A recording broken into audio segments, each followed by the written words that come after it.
I want to welcome you to Episcopal Homes. This is your life.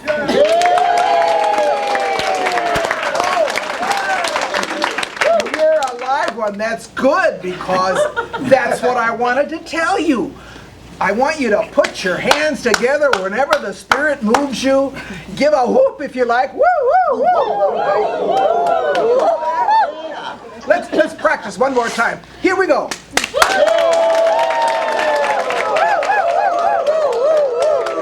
Oh, that's great. 3, 2, 1, action! This is your life, Episcopal Homes. Your history reads like an epic poem. To give our history and raise a toast, welcome to our favorite host. Everyone, put your hands together for the host of tonight's show, that old softy, Mr. Ray Smoney.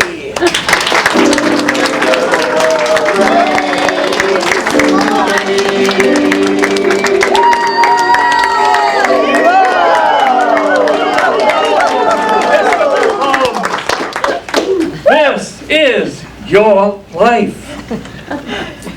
And thank you, Anita Pledge. Thank you. Always happy to be here. You know, Anita, it's not every day you get to pay tribute to a whole organization. That's right, Ray. Hello, Episcopal Homes. Let's hear it for the This Is Your Life singers. Yay! This is your life, Episcopal Homes. Your history reads like an epic poem. We're taking history off the shelf to honor our founder, Sister Annette Ralph. Wow! Back to join us from the other side of history, our own Sister Annette Ralph. Welcome. Sister Annette Ralph. Wow! Where is she? Excellent! I was just playing my harp up there, and all of a sudden, here I am. Oh, this is fun. We're just getting started. Take a seat, sister, because this is your life, too. Well, thank you so much. Oh, goodness. I'm honored to be here on this big, big night. Happy birthday, Episcopal Homes. Woo! What you have done with a young nun's dream. You're far too modest. Born in 1840, by 1894, Sister Annette Ralph had attained the title of the first Episcopal deaconess in Minnesota. But Sister Annette Ralph did not rest on her accomplishments. I did not. This time of industrialization and rapid urban growth produced a dramatic increase in neglected and abandoned children. Oh, dear. Oh my! Sister Annette Ralph turned her focus to creating Sister Sheltering Arms, a safe home for babies and children. I did, but Ray, And also in 1894, Sister Annette began shaping her work of housing for the elderly poor women in St. Paul. Yes, ahead of her time, folks. She solicited for a home close to shopping and churches, noting the desire to see a little of the outside world passing by our windows. Yes, Well, good right? for her. Am I right? Yes. This early version of a place of comfort for the aging blossomed and continues today as Episcopal Homes.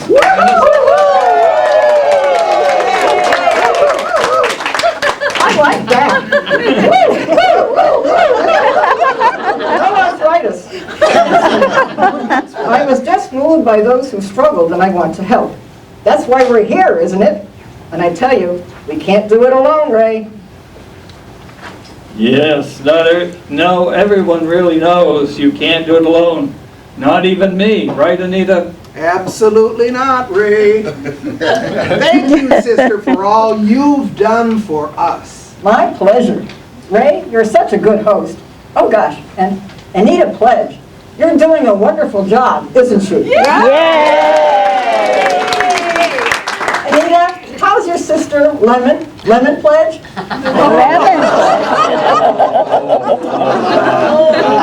Healing? That was quick. I get it. I love a good pun. But this is a perfect time for a few facts in our history. In 1894, Sister Annette started a home for the aged and infirm at 710 Martin Street in St. Paul.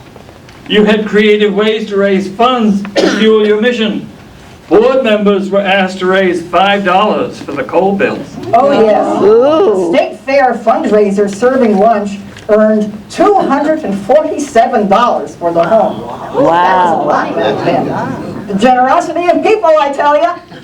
As a money-saving idea, the board voted to remove all kerosene lanterns and stoves from the home. Oh, It no. wasn't just money we were saving, Ray and Anita. It was the woodwork.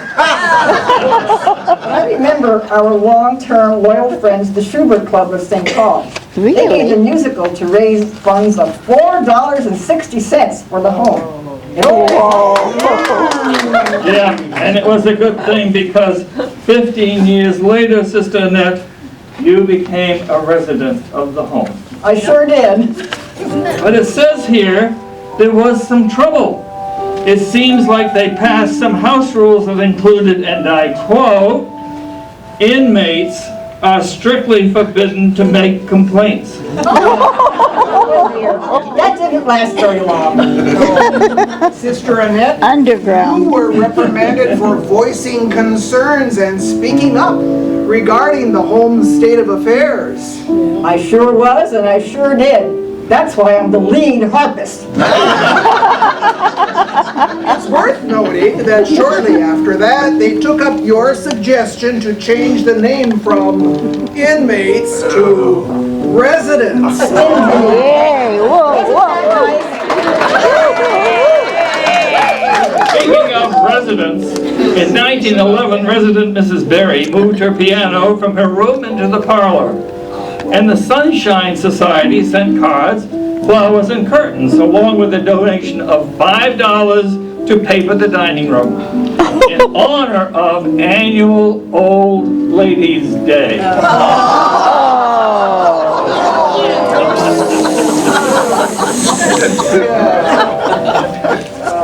The residents made a choir, and here they are to perform our first commercial break of the evening, a commercial about a culinary favorite created by Episcopal Homes and known worldwide, buttered celery.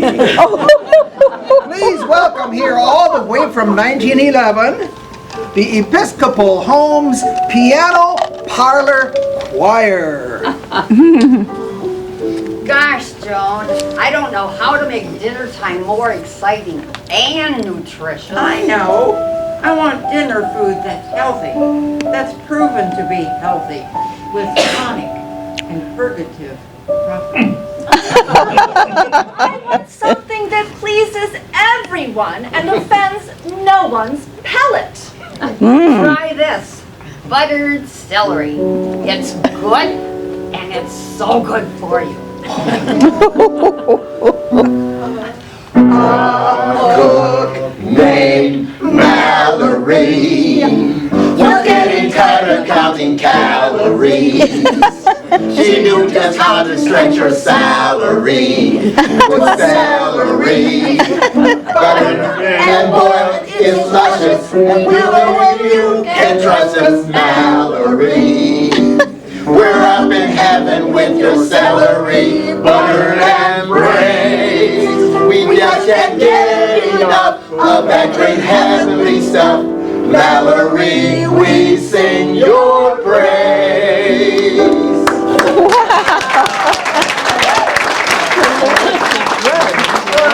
That was fun. I remember eating that delicious treat. We thought you would. But Sister Annette, do you recognize these voices? I was a wife, mother of 4, and a staunch advocate for the urban poor. I was one of the original board members. Oh my goodness.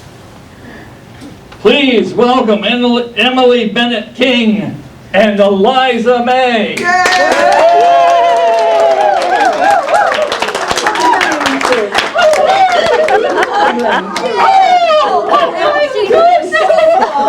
Wonderful to be here tonight.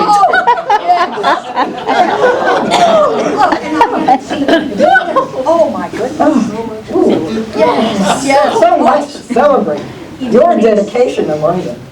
I will never forget how you two would drive the old jalopy to the stockyards and markets to buy meat and vegetables and food for our guests under the most harsh conditions.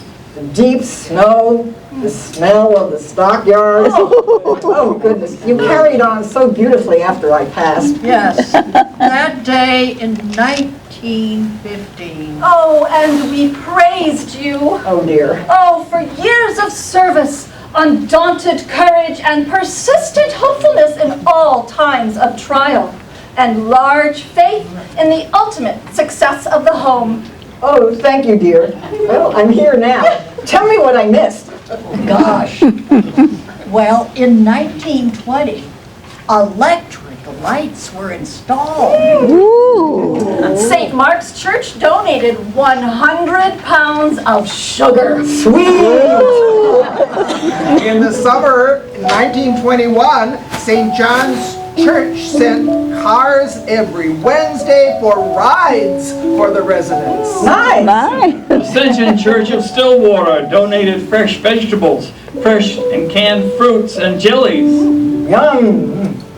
1922, the Sunday school choir, girls of St. Mary's Church, sang several hymns at the home, followed by serving ice cream and cake. Well, the Young Men's Club from St. Mary's Church refused to allow any organization of that church to outdo them. So they went to the home one evening and gave a very unique program, only as those young men can give. Our ladies had such a wonderful time. Oh my goodness, Mr. Sprouse says the flirting that went on between the ladies and the boys was scandalous. Since this is a fundraiser, here to recreate that moment is our version of the Young Men's Club on that very night. Oh my.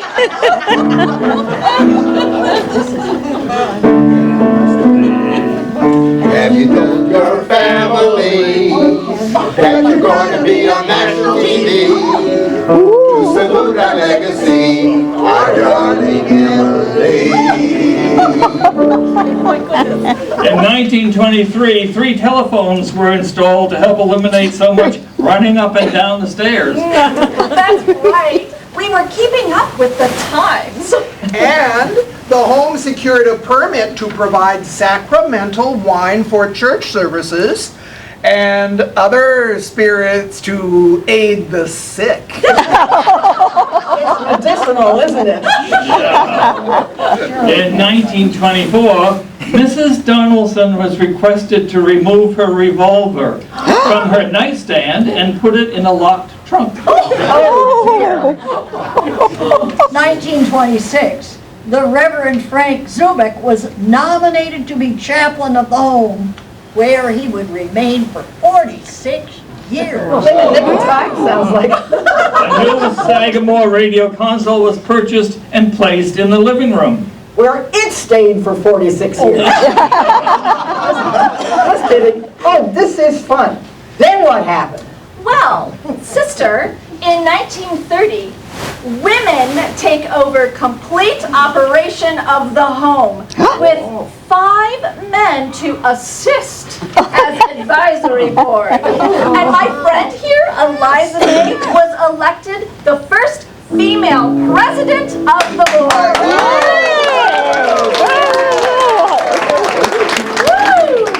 Eliza, is there anyone wiser than the one complete divisor who could guide our lovely home and do it with style? Eliza, she's a leader from the get-go. She just had to let the world know that our home is so worthwhile. Eliza, smile. Bravo! Bravo! You're already ahead of me. Let's hear it. Let's hear it for the Young Men's Club singers and Eliza May.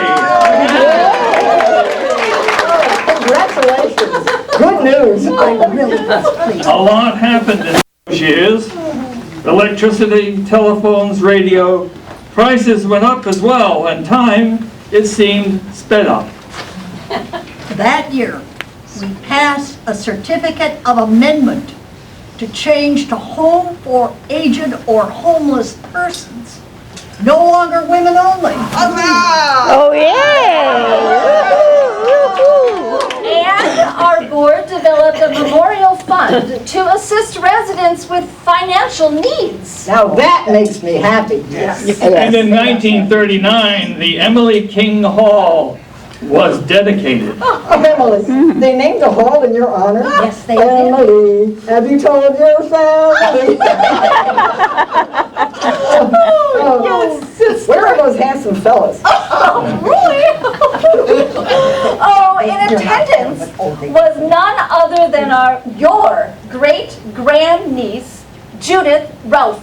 Ah, a sweetheart if there ever was one. Yeah, speaking of sweethearts, in 1941, at one of the most beautiful Schubert Club events, Miss Gould brought her choir pupils who did caroling throughout the home for Christmas. And here they are again tonight. Please welcome this little cherub choir of angels.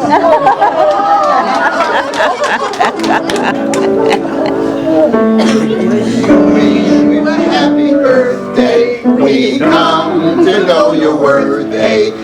Episcopal home, yes, this is your life. Whoa! Now let's hear it for our guests Emily and Eliza as they repair to the great beyond. Oh! Good tidings we bring to Emily King, to Sister Annette and Eliza May.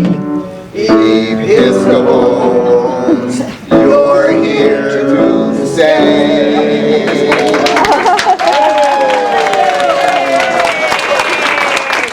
Aren't they adorable? Yes. It helped to hear their voices during the darker times, and these were darker times. If you close your eyes, it takes you back to World War II. Listening to their angelic voices, you can practically see stained glass windows. Actually, the stained glass windows for the chapel were put on hold until after the war due to a shortage of lead. Oh! It was difficult to find nurses and to keep staff due to inflated salaries during the war. Nurses were requested to work 56-hour work weeks due to a shortage of personnel. Mrs. Bremer invited the board to a picnic at her home in Stillwater, but they could not accept as there was no gas available.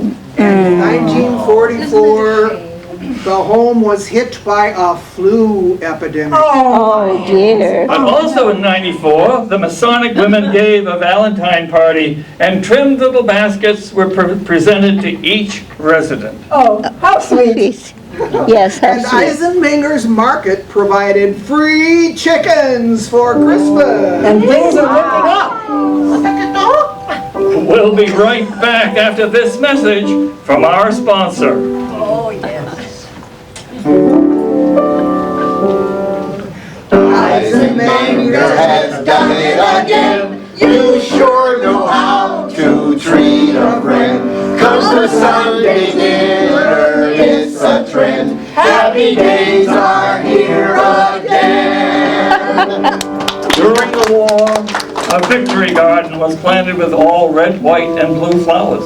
In 1945, an appeal is made for corporate memberships at $3 per year. The appeal is for the construction of a building to serve as a nursing home. And in 1947, for the first time since the war, residents were again going for auto rides. You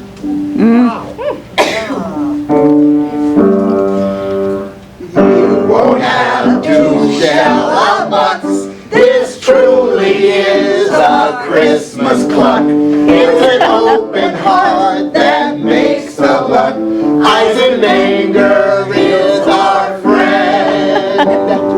In 1951, the board voted to purchase a television set for 70 residents of the home at a cost of $305. Wow.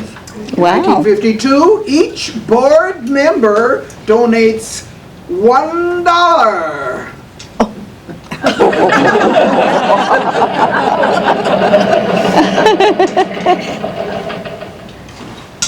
Dateline 1952.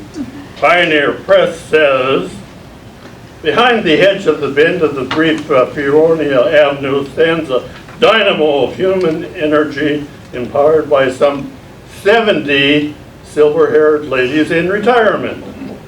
No one answering at the sedate facade of the Church of Minnesota with such suspect and hilarious year-round activity that goes on within its orderly, high-ceilinged rooms. In 1953, Episcopal Homes purchased a moving picture machine and projector at a cost of $367. Wow. In 1954, James Falconer dies and leaves a large gift for the home, for which Falconer Lounge is named. In 1955, the board considers a list of conscientious objectors recommended by L.E. Lilligren of the Selective Service System for the position of janitor. And in 1957, a fan for every room was purchased along with 2 fire gongs for basement and lounge. Wow.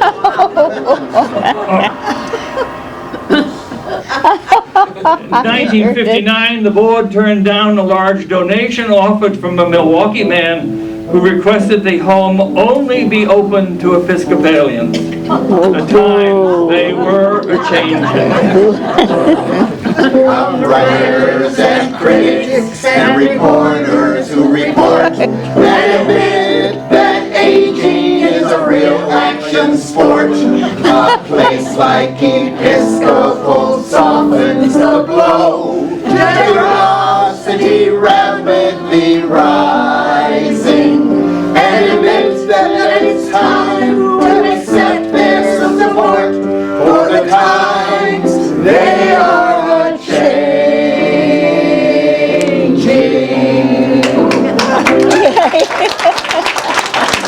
Yes, the times they are changing. And Episcopal home changes with them. That's right, Ray. In 1963, groundbreaking for a new building began, with architect George Entrekin's design aligned with the board's wishes for a place with home-like characteristics. 1966, Mrs. Isabella House provides over $500,000 in her will to the church home. Yes, thank you. I like this item. 1968, Activities Director placed an ailment jar in the dining room. Residents spending time discussing ailments put a dime in the jar. How many of you talked about your ailments at the dinner table?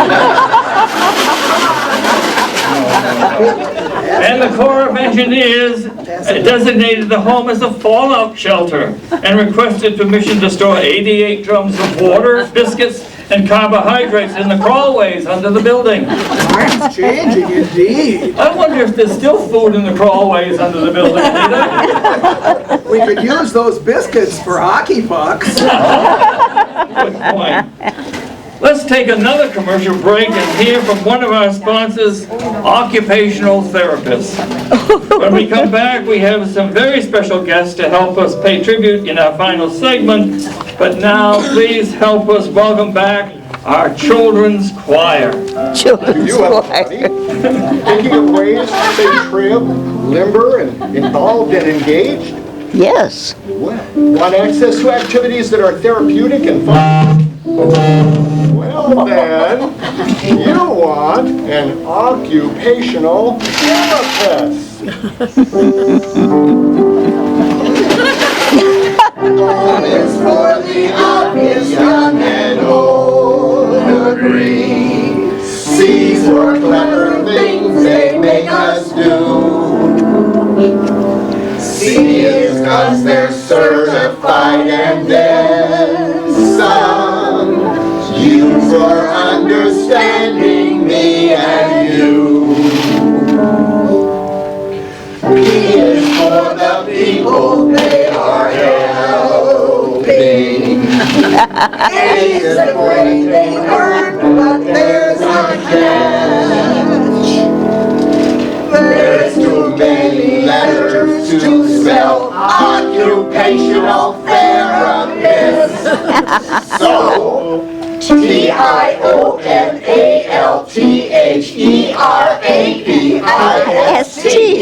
We will have to leave you with that.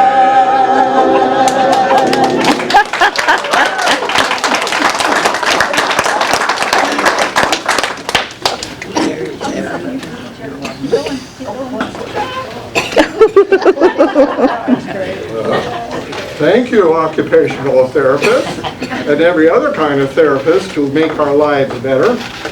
And now, here to bring on our final guest, please welcome back Mr. Ray Simone.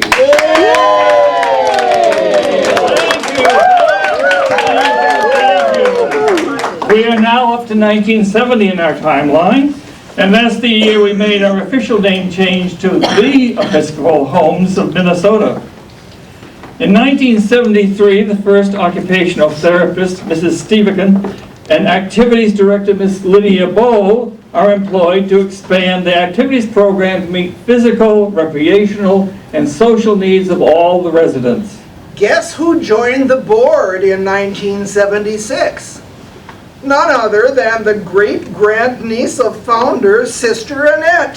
Whee! Ralph Carlson, making some timely decisions, including the installation of air conditioning for the kitchen. In 1977, the first marriage of residents in ECH history occurred. Reverend Carter Butts and Lillian Winterer. It's kinda like the Love Boat.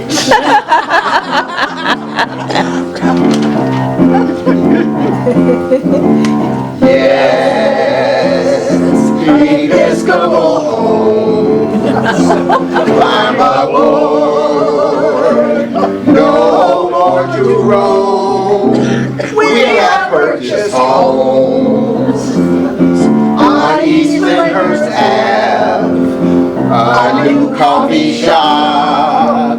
We just had to have 100 people for donuts and coffee. Oh, how exciting! We have donuts in heaven too. We soon found we had opened the door on a new way of life at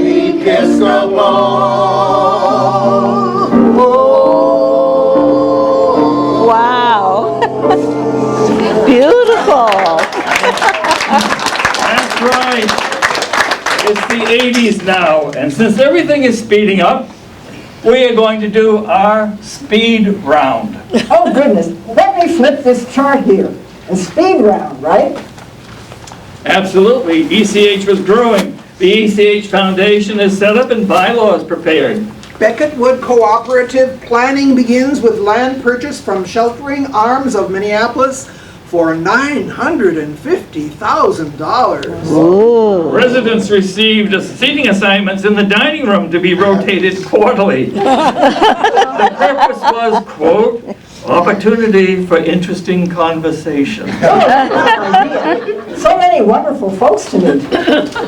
The ECH Foundation was incorporated. A two-bedroom bungalow on Lyndhurst Avenue is converted into a guest house and chaplain study. The guest house is available for use while visiting church or family in the church home for a fee of $25 a night. Oh. First owners move into Beckett Wood Cooperative. A live-in pet, Trixie, the golden retriever, moved into the home. 131 residents. Scholarship funds become available for continuing education for the staff. Yes. Iris Park Commons first residents move in. ECH Foundation Chair John Relf, descendant of founder Sister Annette, provides an extensive report on plans for the fundraising campaign for the 100th anniversary. How wonderful, my kid coming up and pitching in. Last round. Okay. Episcopal Home celebrates turning 100. Yay!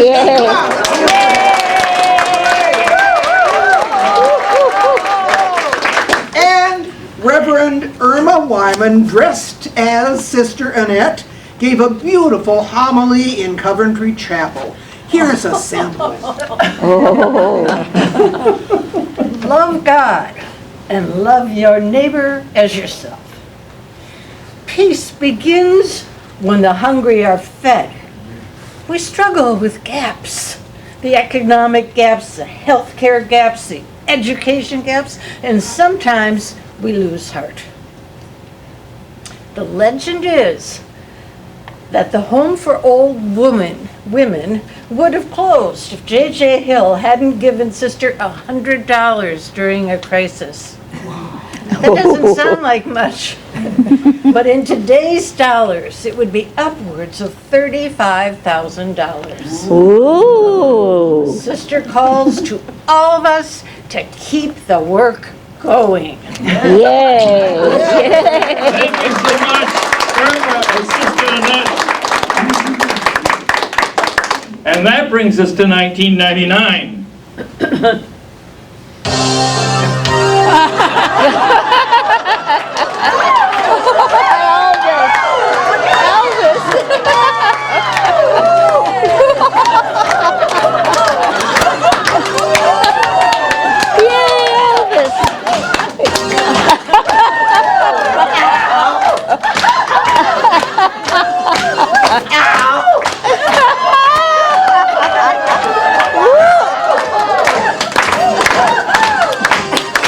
Marvin Brackett came to lead us, he came in as a CEO. And he still has that position, oh baby, don't you know? The century is a-changing, and so is Episcopal home. And he still has that position, oh baby, don't you know? Yeah, he's been here with us since 1999.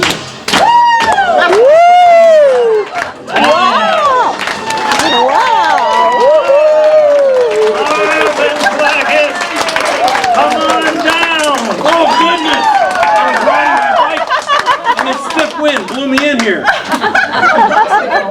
I love playing my harp in heaven, but I do miss my beloved bike. I used to ride it all the time. My bike had 3 wheels. How many does yours have? Only 2. Oh, you're an inspirational leader for Episcopal homes, and thrifty too. You often ride your bike in all kinds of weather. I've been known to. Well, thank you for all your great work. Well, I remember in 1999, the Sister Annette Ralph Legacy Society was established. And in order to honor those who bequeath gifts and through their wills and estates. Thank you so much. Yes, yes. Marvin. I hear everyone calls you Marvin. Next to Sister, as we honor the achievement of your years, listen to these recognitions and pace-setting innovations. In 2000, applied for HUD dollars and received $4.1 million to be used to build subsidized housing units for seniors. 1 year later, 1 year later, EH rebrands as Episcopal Homes of Minnesota. and the hits keep coming, sister. I'm so proud. In 2002, Episcopal Homes receives the Business of the Year award from the Midway Chamber of Commerce. Wow. Business success, innovation, leadership in the business community, and commitment to the Midway area of St. Paul. Yeah. 2003, Stone Soup Nights began during the winter, where residents get together to chop, slice, dice, and simmer savory kettles of stone soup to share. And in 2004, $6 million, a capital campaign to expand senior housing to include affordable housing. Oh, Yeah. That's good. Well, as you know, we couldn't do it alone. There's more. In 2005, Coventry Chapel was dedicated. And we'd like to take one moment to salute Gene Probst and Dusty Mars, who made Coventry Chapel the wonderful inspiration that it is today.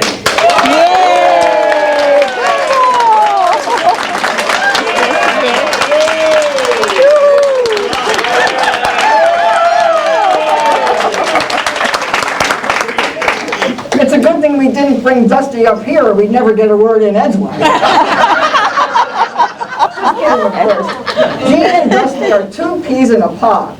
Thank you both so much for your devotion and encouragement to think bigger about our future. Okay, more to boast about and brag about. In 2006, Met Council recognizes Episcopal Church Home as a project that, quote, encompasses continuum of senior housing options with a sense of community as part of a transit-oriented design space that allows area seniors to stay in their community. Yes, like that. 2009, Episcopal Homes Creative Ventures programming is designed to engage and enrich lives through a range of creative outlets such as professionally led pottery and painting courses, educational series, and theater classes and outings. In 2011, we purchased the Porky's Drive-In-Through restaurant. It included us in adding 170 units building. Well, at the same time, King's Crossing opened up in Frogtown area to the praises of the Housing and Urban Development Department. In 2012, Melvin Carter Sr., Episcopal Homes resident, hosts a spirit-filled jazz and gospel concert performed by 3 generations of his family, including current St. Paul Mayor Melvin Carter III. And folks, we would like to create that musical event for you. But first we need to talk about how in 2012, Walter Otto Major, a lifetime member of Gethsemane Episcopal Church and church organist, leaves ECH a gift of $6 million. Oh my word.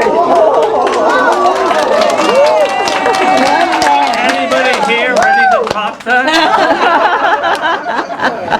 Well, we could also mention that in 2013, Episcopal Home residents donate more than 400 holiday gifts and $2,000 for children served at the Hallie Q. Brown Center. Yes.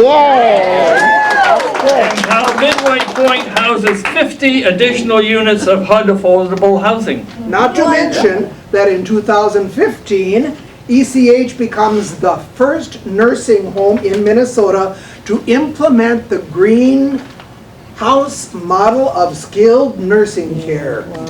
We could also celebrate how U.S. News and World Report awards ECH and the Gardens Building with the Best Nursing Home Award. Well,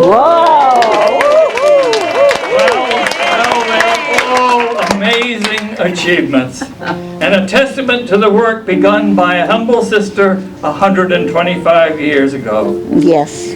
But before we go out with a musical bang, Sister Annette, it's been great to recreate you, have a little fun with you, and celebrate what you began 125 years ago. Thank you. But as I keep saying, I can't do it alone. It's all of you who make it possible to keep the flame burning that encourages us to grow and become the award-winning, pace-setting organization we are now. Thank you all. But before I go back to my heavenly harps and my heavenly friends, I want to hear a little music. Let's celebrate! Ladies and gentlemen, let's go back to that night in 2012 when we enjoyed that jazzy, soul-filled concert. Please join us as we toast this evening and recreate that swinging night not too long ago.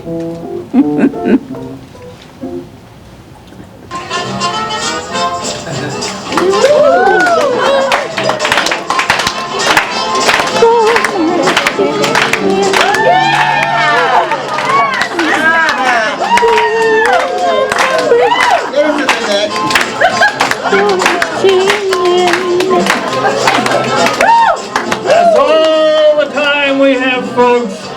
We'd like to give a great big shout out, thank you to all the staff of Episcopal Homes that makes it such a warm and loving home. The caregivers, food service, housework crew, maintenance crew, the front desks and volunteers. Thank you and enjoy the evening. Episcopal Homes, this is your life. Lucky us.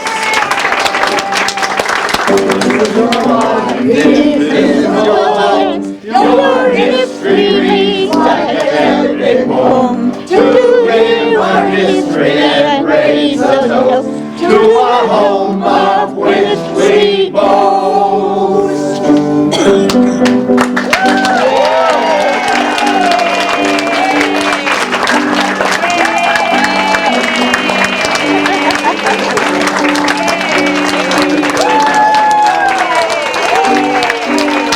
That was well written. Wasn't that amazing? Yeah, that was really packed a wallop. It was just great.